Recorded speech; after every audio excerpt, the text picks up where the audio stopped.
Hello. Hello, Manoj ಅವರಾ? ಹೌದು, ನಾವು ಫೆಡೆಕ್ಸ್ ಇಂದ ಕಾಲ್ ಮಾಡ್ತಾ ಇದ್ದೀವಿ. ಹೇಳಿ. ನೀವು ಹಾಂಗ್ಕಾಂಗ್ ಕಳಿಸಿರೋ ಪಾರ್ಸಲಲ್ಲಿ ಡ್ರಗ್ಸು, ಫೇಕ್ ಪಾಸ್ಪೋರ್ಟು ಮತ್ತೆ ಸಿಮ್ ಕಾರ್ಡ್ ಸಿಕ್ಕಿದೆ. ಡ್ರಗ್ಸಾ? ನಾನು ಯಾವ ಪಾರ್ಸಲ್ ಕಳಿಸಿಲ್ಲ ರೀ. ಪಾರ್ಸಲ್ ಮೇಲೆ ನಿಮ್ಮ ಮೊಬೈಲ್ ನಂಬರು ಅಡ್ರೆಸ್ಸೇ ಇರೋದು. ರೀ, ಯಾರೋ ಕಳಿಸಿ ನನ್ನ ಹೆಸರು ಹಾಕಿದ್ರೆ ನಾನೇನ್ರಿ ಮಾಡೋಕ್ಕಾಗತ್ತೆ? ನೋಡಿ, ನಂಗೆ ಅದೆಲ್ಲ ಗೊತ್ತಿಲ್ಲ. ನಿಮ್ಮ ಕಾಲ್ನ CBI ಟ್ರಾನ್ಸ್ಫರ್ ಮಾಡ್ತಾ ಇದ್ದೀವಿ. ದಯವಿಟ್ಟು ಹೋಲ್ಡ್ ಮಾಡಿ. CBI? Hello hello. ಯಾರಪ್ಪ, ಮನೋಜ? ಹೌದು. CBI ಇಂದ ಮಾತಾಡ್ತಾ ಇದ್ದೀನಿ. ನಿಮ್ಮ ಹೆಸರಲ್ಲಿ ಹೈಕೋರ್ಟ್ ಅರೆಸ್ಟ್ ವಾರೆಂಟ್ ಇದೆ. ಅರೆಸ್ಟ್ ವಾರೆಂಟಾ? ನಿಮ್ಮ ಆಧಾರ್ ನಂಬರ್ ಹೇಳಿ. 5583-684 ಸರ್. PAN number? ಸರ್ ಅದು 0325 ಸರ್. ನೀವು ಕೆಲಸ ಮಾಡೋ ಕಂಪ್ನಿ ನೋಡಿ. ನೀವು ಹೇಳಿ ಡೀಟೇಲ್ಸ್ ಎಲ್ಲ ಮ್ಯಾಚ್ ಆಗ್ತಾ ಇದೆ. ನೀವು ಈಗಲೇ ಹೊರಟು ಅಂಧೇರಿ ವೆಸ್ಟ್ ಪೊಲೀಸ್ ಸ್ಟೇಷನ್ಗೆ ಬನ್ನಿ. ಸರ್, ನಾನಿರೋದು ಬ್ಯಾಂಗ್ಳೂರಲ್ಲಿ ಸರ್. ಅರ್ಜೆಂಟಾಗಿ ಬಾಂಬೆಗೆ ಬಂದರೆ ಹೇಗೆ ಬರೋಕ್ಕಾಗತ್ತೆ ಸರ್? ಸರಿ, ನಾವು ನಿಮ್ಮನ್ನ ಡಿಜಿಟಲ್ ಅರೆಸ್ಟ್ ಮಾಡ್ತಾ ಇದ್ದೀವಿ. ಡಿಜಿಟಲ್ ಅರೆಸ್ಟಾ? ಸರ್, ನಿಮಗೆ ಅರೆಸ್ಟ್ ವಾರೆಂಟ್ ಕಳಿಸಿದ್ದೀನಿ. ನೀವು ಮನೆ ಬಿಟ್ಟೆಲ್ಲೂ ಹೋಗೋ ಹಾಗಿಲ್ಲ, ಯಾರ ಹತ್ರನೂ ಮಾತಾಡೋ ಹಾಗಿಲ್ಲ. ಈ ವಿಷಯನ ಯಾರಿಗೂ ಶೇರ್ ಮಾಡಬೇಡಿ. ಹಾಗೇನಾದ್ರು ಮಾಡಿದ್ರೆ 5 ವರ್ಷ ಜೈಲು ಮತ್ತೆ 10 ಲಕ್ಷ ದಂಡ ಕಟ್ಟಬೇಕಾಗತ್ತೆ. ಮತ್ತೆ ನಿಮ್ಮ ಅಕೌಂಟ್ ಡೀಟೇಲ್ಸ್ನ ನಮಗೆ ಇಮಿಡಿಯೇಟಾಗಿ ಕಳಿಸಿ. ಇನ್ನು 1 ಗಂಟೆಯಲ್ಲಿ DCP ಅವರು ನಿಮ್ಮ ಹತ್ರ ಮಾತಾಡ್ತಾರೆ. ಸ್ಕೈಪ್ನ ಇನ್ಸ್ಟಾಲ್ ಮಾಡಿಕೊಂಡು ರೆಡಿ ಇರಿ. Okay sir.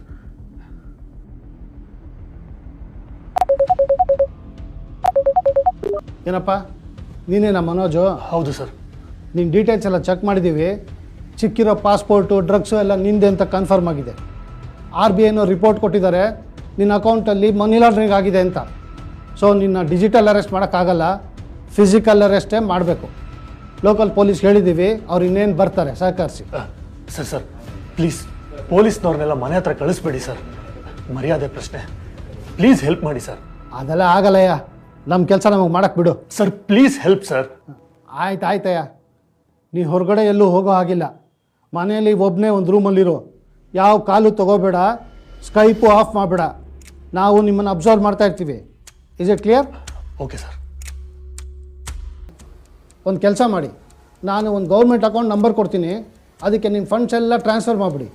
ಮನಿ ಲಾಂಡ್ರಿಂಗ್ ಆಗಿದ್ದರೆ ಅದನ್ನು ಡಿಡಕ್ಟ್ ಮಾಡಿ ಬ್ಯಾಲೆನ್ಸ್ ಎಲ್ಲ ನಿಮ್ಮ ಅಕೌಂಟ್ಗೆ ವಾಪಸ್ ಟ್ರಾನ್ಸ್ಫರ್ ಮಾಡಿಬಿಡ್ತೀವಿ. ನಾನು ಇಷ್ಟು ಸಹಾಯ ಮಾಡಬಲ್ಲೆ ನಿಮಗೆ. Okay sir. ನಿಲ್ಲಿಸಿ. ಅಕೌಂಟಿಗೆ ದುಡ್ಡು ಕಳಿಸಿದ್ರೆ ನಿಮ್ಮ ದುಡ್ಡೆಲ್ಲ ಕಳ್ಕೊಳ್ತೀರಾ. ಏನು ಹೇಳ್ತಿದ್ದೀರಾ ಸರ್?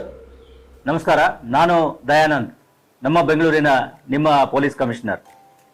ಇತ್ತೀಚಿನ ದಿನಗಳಲ್ಲಿ ಸೈಬರ್ ವಂಚಕರು ನಿಮ್ಮನ್ನು ವಂಚಿಸಲು ನಿಮ್ಮ ಖಾಸಗಿ ಮಾಹಿತಿಯನ್ನು ಬೇರೆ ಬೇರೆ ಮೂಲಗಳಿಂದ ಪಡೆದುಕೊಂಡು ನಿಮ್ಮನ್ನು VVIP ಕರೆಗಳ ಮೂಲಕ ಸಂಪರ್ಕಿಸಿ ತಾವು ಕೊರಿಯರ್ ಕಂಪನಿಗಳು ಅಥವಾ CBI, ED ಅಥವಾ ಮುಂಬೈ ಪೊಲೀಸ್, ಡೆಲ್ಲಿ ಪೊಲೀಸ್ ಅಂತ ಹೇಳಿ, ನಾರ್ಕೋಟಿಕ್ ಡಿಪಾರ್ಟ್ಮೆಂಟು ಅಂತ ಹೇಳಿ ನಿಮ್ಮನ್ನು ನಂಬಿಸಿ ನಿಮ್ಮ ಒಂದು ಯಾರ ಸಂಪರ್ಕಕ್ಕೂ ನೀವು ಬಾರದೆ ಡಿಜಿಟಲ್ ಅರೆಸ್ಟ್ ಮಾಡಿದ್ದೇವೆ ಅಂತ ಒಂದು ಬೆದರಿಕೆಯನ್ನು ಹಾಕಿ, ನಂತರ ನೀವು ಮನಿ ಲಾಂಡ್ರಿಂಗ್ನಲ್ಲಿ ಅಥವಾ ಡ್ರಗ್ ಸಪ್ಲೈನಲ್ಲಿ ಅಥವಾ ಇತರ ಕಾನೂನು ಬಾಹಿರ ಚಟುವಟಿಕೆಗಳಲ್ಲಿ ಭಾಗಿಯಾಗಿದ್ದೀರಿ ಅಂತ ಹೇಳಿ ನಿಮ್ಮನ್ನು ಹೆದರಿಸಿ ನಿಮ್ಮಿಂದ ಬೇರೆ ಬೇರೆ ಬ್ಯಾಂಕ್ ಖಾತೆಗಳಿಗೆ ಹಣವನ್ನು ವರ್ಗಾವಣೆ ಮಾಡಿಕೊಂಡು ಮೋಸ ಮತ್ತು ವಂಚನೆ ಮಾಡ್ತಾ ಇರತಕ್ಕಂಥದ್ದು ಕಂಡುಬಂದಿದೆ.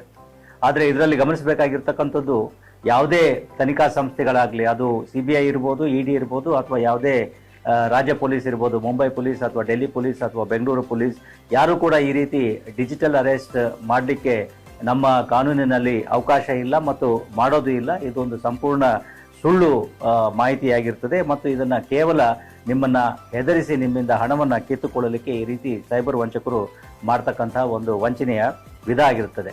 ಆದ್ದರಿಂದ ನೀವು ಯಾವುದೇ ಈ ರೀತಿಯ ಕರೆಗಳನ್ನು ನೀವು ಸ್ವೀಕರಿಸಿದ್ದೇ ಆದಲ್ಲಿ, ಯಾರಾದರೂ ಈ ರೀತಿ ನಿಮ್ಮನ್ನು ಈ ಕಾನೂನು ಬಾಹಿರ ಚಟುವಟಿಕೆಗಳು ನೀವು ತೊಡಗಿದ್ದೀರಿ ಅಂತೇಳಿ ಹೆದರಿಸಿ ನಿಮ್ಮನ್ನು ಡಿಜಿಟಲ್ ಅರೆಸ್ಟ್ ಮಾಡ್ತಕ್ಕಂಥ ಒಂದು ಸನ್ನಿವೇಶ ಉದ್ಭವ ಆಗದಲ್ಲಿ ತಕ್ಷಣವೇ ಆ ಕರೆಯನ್ನು ಕಟ್ ಮಾಡಿ ನೇರವಾಗಿ 1930ಗೆ ಕಾಲ್ ಮಾಡಿ ಎಲ್ಲ ಮಾಹಿತಿಗಳನ್ನು ನೀಡಿದರೆ ಅವರು ಇದರ ಮೇಲೆ ಕ್ರಮ ಕೈಗೊಳ್ತಾರೆ. ಅಥವಾ ನೀವು ಸ್ಥಳೀಯ ಪೊಲೀಸ್ ಠಾಣೆಗೆ ಹೋಗಿ ಅಲ್ಲಿಯೂ ಕೂಡ ಇದರ ಬಗ್ಗೆ ಮಾಹಿತಿಯನ್ನು ನೀಡಬಹುದಾಗಿದೆ.